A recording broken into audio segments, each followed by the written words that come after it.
Hello everyone, tarot with Sharma Shivika में मैं अपने सभी व्यूअर्स का बहुत सारा वेलकम करती हूँ।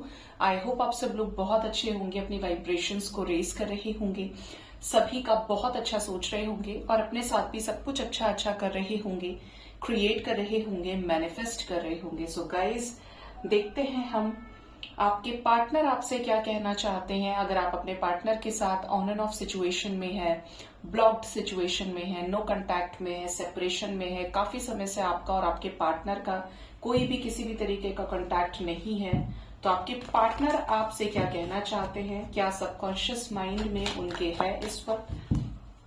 प्लीज गाइड करें यूनिवर्स, मेरे व्यूअर्स के पार्टनर्स क्या कहना चाहते हैं मेरे व्यूअर्स से, सेपरेशन में, नो कांटेक्ट में, ऑन एंड ऑफ सिचुएशन में, ऐसे सिचुएशन में जहां पर वो इस रिश्ते के लिए कुछ भी नहीं कर पा रहे हैं। सबकॉन्शियस माइंड में क्या कुछ है उनके जो मेरे व्यूअर्स से कहना चाहते हैं। फर्स्ट कार्ड है 8 of swords, next is the energy of the lovers, next is 4 of pentacles, next is death, okay, next is tower moment, Knight of Cups and 2 of Wands with Ace of Pentacles। सबसे पहला message तो आपके partner का आपके लिए ये है, जो ये आपसे कहना चाहते हैं कि आप लोगों के बीच में जो भी सिचुएशंस चल रही हैं, पार्टनर खुद इस समय काफी ज्यादा परेशान है।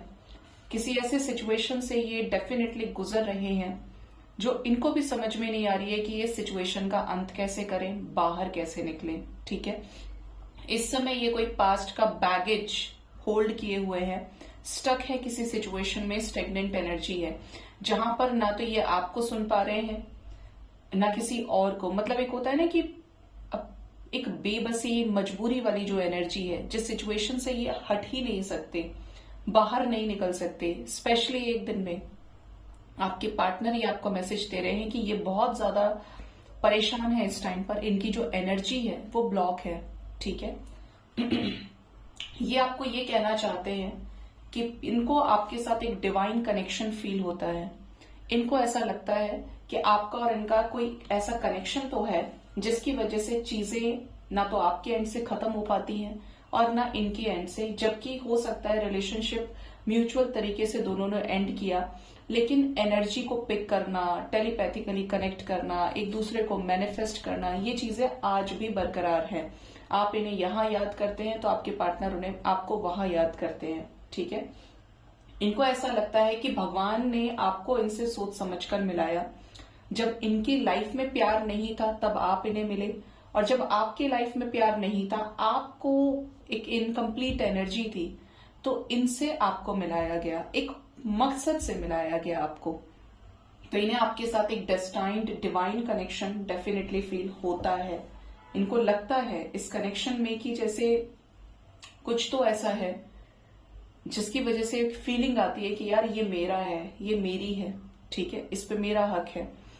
थर्ड जो मैसेज है वो है 4 ऑफ पेंटिकल्स का। आपके पार्टनर आपसे ये कहना चाहते हैं कि ये आपको लेकर जितने पॉजिटिव पहले थे उतने ही पॉजिटिव आज भी हैं, जितने प्रोटेक्टिव पहले थे उतने ही प्रोटेक्टिव आज भी हैं। अगर आज भी ये आपको किसी और के साथ देख लें तो इनका अंदर से ये बौखला जाएंगे, गुस्सा आने लगेगा आपके पार्टनर को। इन्हें तब भी आपसे लेना देना था और अभी भी है, मतलब इन्हें आपसे मतलब है अभी भी। ऐसे सिचुएशन में भी इनको बिल्कुल पसंद नहीं है कि आपको किसी और के साथ ये शेयर करें, आपको किसी और के साथ देखें। मतलब ये इमेजिन भी नहीं करना चाहते कि आप किसी और के साथ हैं, या इनके अलावा आप वो बॉन्डिंग जो इन्होंने आपके साथ शेयर किया, आपने उनके साथ शेयर किया, आप किसी तीसरे के साथ शेयर करें। मतलब बोलते हैं ना, खबरदार वाली एनर्जी है यहाँ पर।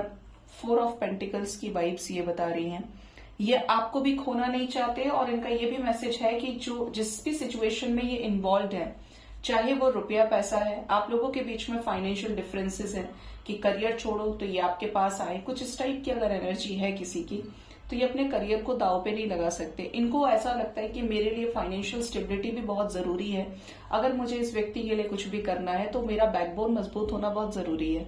ठीक है, जेब में पैसे होने बहुत जरूरी हैं।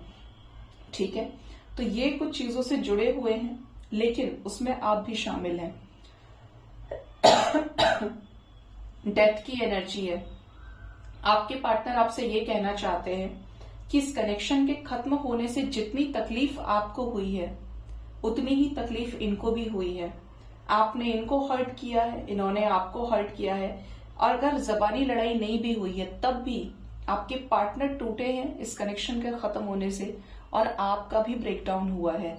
ये अच्छे से जानते हैं कि इनके बिना आप भी बिल्कुल खुश नहीं हो, आप भी बस जैसे तैसे एडजस्ट करके चल रहे हो, अपने मन को लगाने की कोशिश कर रहे हो, और ये भी अगर कहीं इंडल्ज है, इन्वॉल्व है, तो ये भी टाइम पास कर रहे हैं। जो सुकून इन्हें आपके साथ मिलता है वो इन्हें किसी के साथ नहीं मिलता। ठीक है, नेक्स्ट एनर्जी टावर मूवमेंट की है। ये आपको कुछ ऐसी चीजें भी बताना चाहते हैं जो प्रेजेंटली इनके लाइफ में हो सकता है चल रही हो। पॉसिबल है कि अगर ये किसी थर्ड पार्टी सिचुएशन में है, जैसे कि करियर की बात करें, अगर थर्ड पार्टी सिचुएशन करियर है तो इनके करियर में लॉसेस हो रहे हो, फाइनेंशियली इनके कुछ पार्टनरशिप्स कैंसिल हुए हो, इनके बिजनेस में लॉस हुआ हो, प्रॉपर्टी इनको नहीं दी गई हो, कुछ बड़ा फाइनेंशियल लॉस हो सकता है इनको हुआ हो, या फिर यहाँ पर कुछ ऐसा हो सकता है कि जैसे किसी सिचुएशन की वजह से इन्होंने आपके साथ धोखा करने की कोशिश की, या आपके साथ इन्होंने नाइंसाफी की जो ये नहीं करना चाहते थे बट हुआ ना इनके हाथ से। तो भी यहाँ पर जिस भी सिचुएशन की वजह से आपके साथ ये गलत करने वाले थे या किया इन्होंने, उसकी भरपाई इन्होंने की है। ठीक है, आपके जाने के बाद इनकी लाइफ में ये खुश नहीं रह पाए हैं, इन्होंने भी वो झेला है। ठीक है, और ये बड़ा अनएक्सपेक्टेड होगा। जैसे कि अगर ये किसी और के साथ मैरिड है तो मैरिड लाइफ में प्रॉब्लम्स हो गई हो, बहुत ज्यादा सेपरेशन की नौबत आ गई हो, या डिवोर्स फाइल हो गया हो, और पहले चीजें नॉर्मल थी। इवन अगर ये पेरेंट्स को सुनने की कोशिश कर रहे थे तब भी वो चीजें कैंसिल हो गई, पेरेंट्स की तबीयत खराब होना, कुछ ऐसा जो भयावह है, जो इन्होंने एक्सपेक्ट नहीं किया था, लेकिन आर पार वाली सिचुएशन हो गई। ठीक है, ये आपको ये भी बताना चाहते हैं, नाइट ऑफ कप्स की एनर्जी ये बता रही है कि आपके पर्सन इस कनेक्शन को लेकर पॉजिटिव है, प्रोटेक्टिव है, और ये बहुत सोच समझकर आपकी तरफ आना चाहते हैं। मतलब इनका ये भी माइंडसेट है कि ये रिस्क नहीं लेना चाहते, इसीलिए इस कनेक्शन में एक वेटिंग एनर्जी में ये है, और आपको और इस रिश्ते को लेकर बहुत दूर की सोचते हैं। ठीक है, इनकी क्लियरली ये वाइब्स हैं कि आपके पार्टनर बहुत सोच समझकर इस कनेक्शन में आगे जाना चाहते हैं आपके साथ, और ऐसे कि आपको इस रिश्ते में सक्सेस मिल जाए। अगर ये आपकी तरफ बढ़े तो ये आपको कमिटमेंट ऑफर कर पाए, ऐसा नहीं चाहते कि ये आ गए और फिर कमिटमेंट आपको नहीं दे पाए तो आप लोगों के बीच में फिर क्लैशेस हो रहे हैं, कॉन्फ्लिक्ट्स हो रहे हैं। मतलब इन्होंने अपने आप को उस तरीके से प्रिपेयर कर रखा है, शायद ये इस वजह से ही काफी ज्यादा टाइम ले रहे हैं, क्योंकि जब तक सिचुएशंस नॉर्मल नहीं हो, अगर आप एक कमिटल पर्सन है, you want a strong solid commitment from your partner. ठीक है, तो पॉसिबल है कि ये कमिटमेंट देने में इसीलिए टाइम लगा रहे हैं, या तो कमिटमेंट में कुछ प्रॉब्लम है या फिर ये रेडी नहीं है, लेकिन ये करना तो चाहते हैं, लेकिन एक स्लो एनर्जी है। मतलब यहाँ पर एनर्जी में मूवमेंट नहीं है। बढ़ेंगे तो सोच समझकर बढ़ेंगे, बोलते ना कि देर से मिले लेकिन टिकाऊ चीज मिले, तो बस वही एनर्जी है यहाँ पे कि पार्टनर बहुत सोच समझकर इस कनेक्शन को आगे ले जाना चाहते हैं। यस, ले जाना चाहते हैं, लेकिन सोच समझकर एक स्लो एनर्जी से, जिससे आगे इनको सक्सेस मिल पाए इस रिश्ते में। ठीक है, सो गाइज, ये थी आपके पार्टनर के सबकॉन्शियस माइंड की एनर्जी जो ये आपसे कहना चाहते हैं। होप इस रीडिंग से आपको गाइडेंस मिली होगी। अपना बहुत ज्यादा ख्याल रखिए। Thank you so much, bye bye, take care.